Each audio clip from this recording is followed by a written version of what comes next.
Assalamualaikum warahmatullahi wabarakatuh. Selamat pagi. Kali ini kita akan membahas tentang pendekatan konseling client center atau person center yang awal mulanya dikembangkan oleh Roger sebagai client center terapi.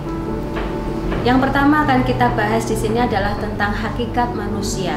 Manusia pada dasarnya baik dan penuh kepositifan. Kemudian menurut CCT ini, manusia memiliki kemampuan untuk membimbing, mengatur, dan mengontrol dirinya sendiri. Meskipun mereka berada dalam lingkungan yang tidak baik, ketika mereka memiliki kontrol diri yang baik, maka mereka tidak akan terpengaruh. Itu pandangan manusia menurut Roger.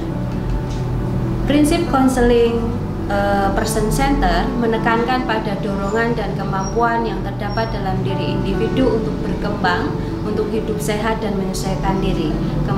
Kemudian menekankan pada unsur emosional, tidak pada aspek intelektual. Menekankan pada situasi yang langsung dihadapi individu dan tidak pada masa lalunya. Jadi prinsip konseling person center adalah di sini, bukan di masa lalunya.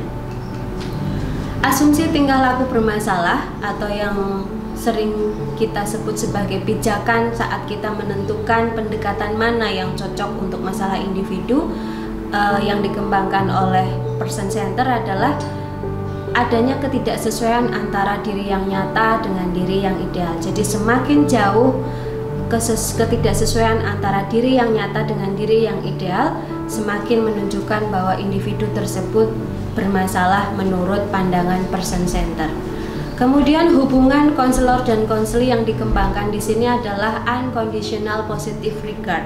Jadi tanpa syarat. Konselor memiliki syarat-syarat khusus. Yang pertama adalah sensitif dalam hubungan insani, kemudian objektif, menghormati kemuliaan orang lain, bebas dari prasangka, tulus, dan sanggup masuk ke dalam dunia konseli.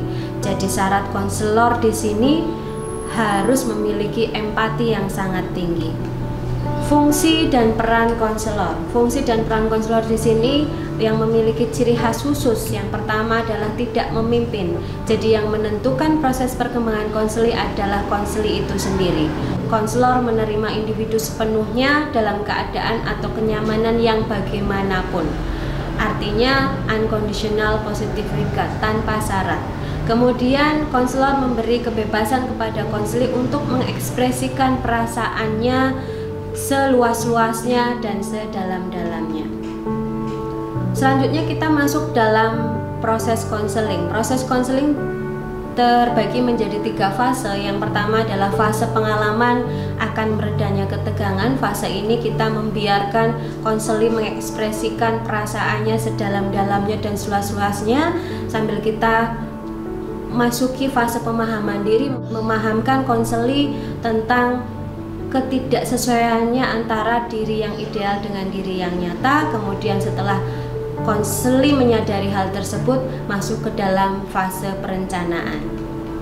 Teknik konseling yang dikembangkan di sini tidak terlalu jauh dengan teknik keterampilan dasar komunikasi konseling seperti acceptance, respect, understanding, reassurance, reflection. Reassurance sendiri terbagi menjadi 3. Yang pertama adalah reassurance prediction, dukungan yang kita berikan saat konseli akan melakukan sesuatu. Kemudian reassurance post-diction, ketika dukungan yang kita berikan ketika konseli sudah melakukan sesuatu hal yang positif. Kemudian reassurance faktual atau factual reassurance adalah dukungan yang kita berikan kepada konseli berdasarkan fakta-fakta yang ada di lapangan. Adapun kelemahan pendekatan konseling person center ini dianggap terlalu sederhana karena terlalu menekankan pada aspek emosional sebagai penentu perilaku, kemudian melupakan faktor intelektual, kognitif atau rasio. Kemudian meskipun terbukti person center cukup efektif untuk beberapa kasus, tetapi bukti-bukti itu tidak cukup sistemik dan lengkap untuk konseli yang kecil tanggung jawabnya. Kemudian sulit bagi konselor untuk bersifat netral dalam situasi interpersonal. Pasti gangguannya banyak. Kemudian kelebihannya, pemusatannya pada konseli, identifikasi dan hubungan konseling sebagai wahana utama dalam mengubah kepribadian.